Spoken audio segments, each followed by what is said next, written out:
Кой каза, че кафето е само за пиене? Днес ще ви покажа как то може да направи кожата ви толкова гладка, че да ви завидят дори Photoshop филтрите. Готови ли сте за 3 домашни скраб рецепти, които са ефтини, натурални и мега ефективни? Хайде да започваме.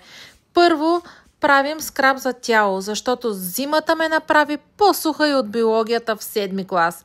Слагаме кафе, за да кажем чао на мъртвите клетки, кафява захар, защото сме фенси дарлинг, кокосово масло за мекота и зехтин, защото нека си признаем, зехтинът е злато не само за салатата, а и за нашата кожа. Накрая резултатът е кожа гладка, сияйна и ухаяща на кафе и сладост. И да, чувството е все едно си направил спа, но в кухнята, без излишни средства, без губене на време, натурално и мега ефективно. Продължаваме с скраба за лице, защото то е нашата визитка, а моята визитка иска да е бляскава, като прясно глазирана поничка. Слагаме в една чашка кафе, мед и кисело мляко. Кафето стяга, медът подхранва, а киселото мляко – това е нашият български златен трик, който успокоява кожата.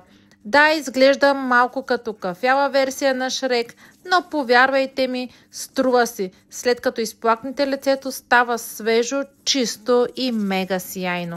Време е и за устните, защото няма как да казваш обичам те с устни по-сухи от петите на баба ти.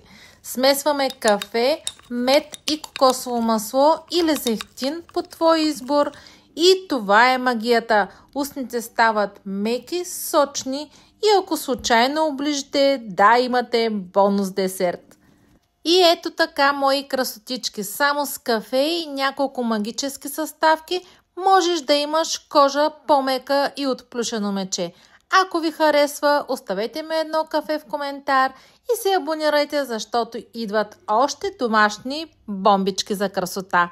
Stay smooth, stay BB!